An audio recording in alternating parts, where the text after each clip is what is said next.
I'll start.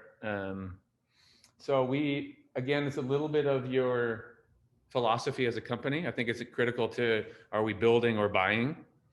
As an organization, I think that is really critical to have that type of a grounding. We've had those conversations, and because then it's just over in the total envelope of what's our overall budget, how much, what's our range, and what are we looking for in CS.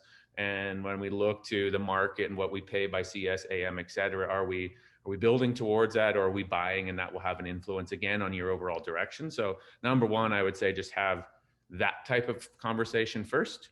We've had many of those. We have historically built in our organization. So then we're super clear on the things and skills that we care. We've been a distributed organization from 10 years. We've never been really, I'm in an office today, and those are some quotes from our customers, but obviously there's nobody else here. But we have been distributed, and we have like 200 different offices essentially, and we've had since we were started.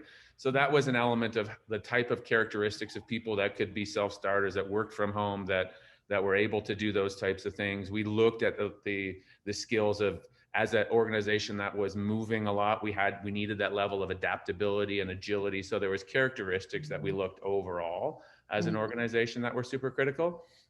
But also, as we've evolved in our CS, we've now made strategic buys.